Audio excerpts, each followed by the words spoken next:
what impacts you and at what age. I still recall in St. Stephen's College, the day we finished our civil services exams, that same night I had taken a train to Kishangarh to go off to Tilonia for some time. Now David Werner was a top orthopedic surgeon from Mexico.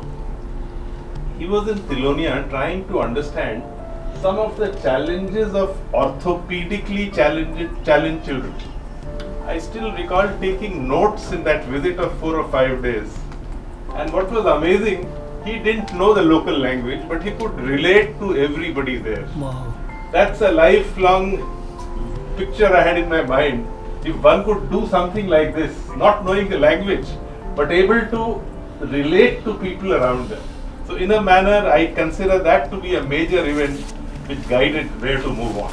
एक अनुभव साझा करना और उसमें कहीं ऐसा ना लगे कि कुछ प्रोजेक्शन वाली बात, ये द्वंद्व बहुत ही ज़बरदस्त होती है, इसलिए उसको बहुत संभाल करके अंडर प्ले करके, लेकिन फिर भी लगा कि बहुत से जो घटनाएं हैं उनका वर्णन तो ज़रूरी है। देखिए क्या होता है कि इस तरह की छोटी छोटी रचनाएं और विशेष करके जो लोग एसोसिएटेड रहे हैं उससे जब अपने शब्दों में वर्णन करते हैं कि वो क्या करने का प्रयास कर रहे थे, तो इससे एहसास होता है कि सोच क्या है, तरीका क्या अपनाया गया सोच को पूरा करने में, और तरीका अपनाने में किस प्रकार की समझौते हैं, कैसे किस प्रकार की कठिनाइयां हैं।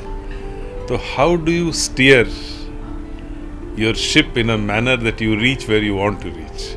ये एक बहुत बड़ा मतलब किसी भी जीवनी को पढ़ने से जो होता है, ये जीवनी तो है नहीं, लेकिन जो बहुत छोटे छोटे subtle the experiences which are all recorded there, it does help in steering your ship in a particular way. एक आत्मविश्वास भी देता है लोगों को कि शायद यह राह पकड़ करके आगे बढ़ा जा सकता है। एक उम्मीद भी होती है कि it is possible to work on a larger canvas to bring change. तो सभी थॉट्स हैं जो कि पढ़ने पे, जब मैं बाकी 14 पीसेस को पढ़ता हूँ तो आई फेल्ट इंस्पायर्ड कि सभी ने अपने अपने तरह से कुछ ऐसा किया है जो कि भिन्न है, और इसलिए कर पाए वो क्योंकि उन्हें ये विश्वास था कि वो कर सकते हैं।